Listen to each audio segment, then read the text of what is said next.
This is Sony's PlayStation Portable, better known as the PSP, which was very much released way ahead of its time. The PSP was holding the crown back then in my childhood, better than everything. The Game Boy, the DS, the other DSs, the DSi, I ain't care. Xbox, she ain't even drop no portable. You out of here. Get the fuck on. But then that's when they dropped this bullshit, and I ain't gonna lie, I don't know what the hell they was thinking. I mean, I understand it, but get this shit out of my face. Then we had the most peak Dragon Ball Z game on that bitch. A 2v2 Dragon Ball Z game, Dragon Ball Z Tenkaichi Tag Team. It had free battle, battle selection, had multiplayer, Dragon Walker for the story mode. The story mode was clean as hell and it was cute as hell with the little things that you could do on the free roam where you can go around with the little models and everything. Then you see the actual story got dialogue as you're fighting. As I'm fighting with Cell, you can see the dialogue and shit. And I'm getting my ass whooped. I ain't played this in a minute. Battle selection is where you go through different teams with different buffs, and the more you progress, the stronger they get, and the more you unlock story mode, the more battles you get unlocked in selection. And you see at the highest one right here, they're hella buffed up, and I'm getting my ass whooped. And free battle, you can be able to do 1v2 or 2v1 if you want to jump the computer, or goddamn, you can watch the computers jump each other, do whatever the hell you want. Then they had customization where you could beef up your character by giving them more attack boost, having them focus on ultimate attacks or super attacks, anything you want. Then they had a trainer mode where you could free train or do battle guides. You could do whatever the hell you need to do to learn the game.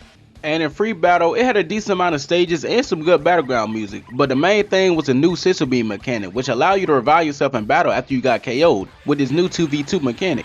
The 2v2 mechanic combined with some good visual, fast-paced action. I literally call this the mini Budokai Tenkaichi 3 because this game released 3 years later after it. I just wish this game had some GT characters because god damn, it would have made it way more cooler.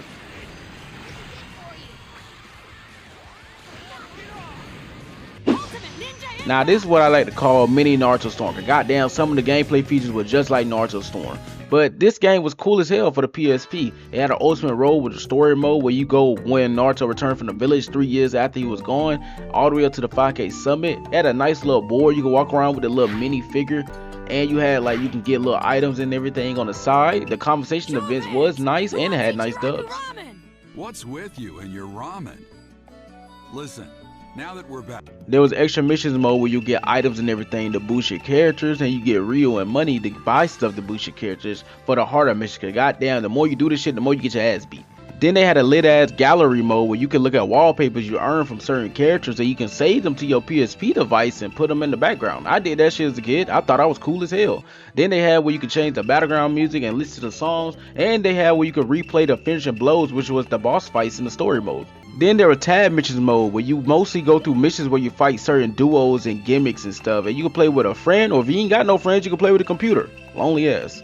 And during character select, you can see certain characters had tag level bonuses, which really their chemistry in the actual show. With the gallery mode, 2 sets of mission modes, and the whole ultimate mode where you can go through the whole Naruto story up to the 5K summit, nice visuals, boss fights and everything. This was a hard ass game to play on the PSP, yeah, especially if you was a Naruto fan. Oh god, I was playing this and watching Naruto at the same time. I don't know how the hell I did that.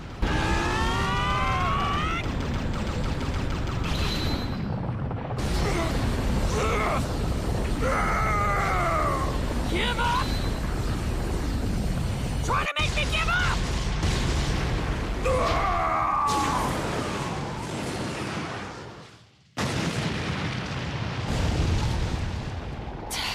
Now I ain't gonna lie, every WWE game was lit as hell. Cause why the hell you was able to do all these modes, create a superstar finisher and everything, all this stuff on a PSP? I expect this shit to be on the PlayStation, not a damn PSP.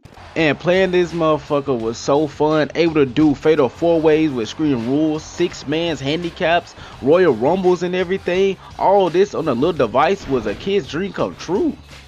And the ability to be able to take your favorite superstar and go to a whole road to WrestleMania story mode with them that lasts for a good amount of time really was a good amount of content back in the day. Jericho, what the hell you talking about? Chris Jericho? What brings you to Raw?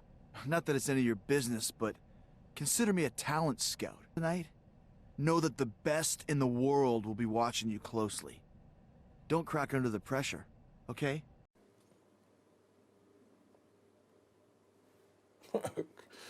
Okay. I ain't gonna lie, when I first played this motherfucker, I ain't know what the fuck I was playing. But you can't deny that this gameplay and this fighting was so damn good for the PSP.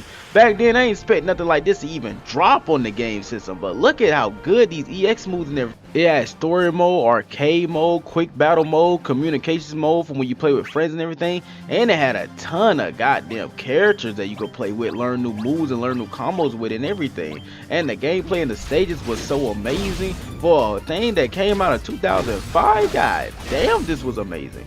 It had a lot of good looking fast paced action, and back then I ain't know what the hell I was playing, I ain't know who these characters was or what moves they was doing, but it looked good to my kid self. I ain't give a fuck.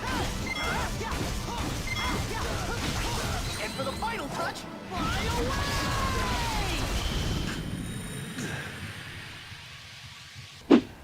Having the God of War games on the PSP was a gift from motherfucking God, because we all love the God of War games, and it was only on PlayStation. Now it was on the PlayStation Portable, and I could bring God of War whatever the fuck I wanted to go. And you already know what God of War is known for: Kratos mad ass, those damn gory boss fights, the puzzles that you don't want to fucking do, but you had to do it to progress the story mode and everything. But having it all on a small device you can bring anywhere was just perfect.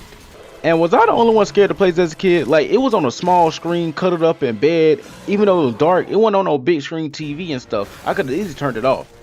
But was I the only one scared? Because I feel like I was the only one scared. There's plenty of other games I could talk about, but that was just a couple that was my top favorite. PSP was ahead of its time, the GOAT of all handheld games, hands down. I'ma down this goddamn hill, don't care what y'all say.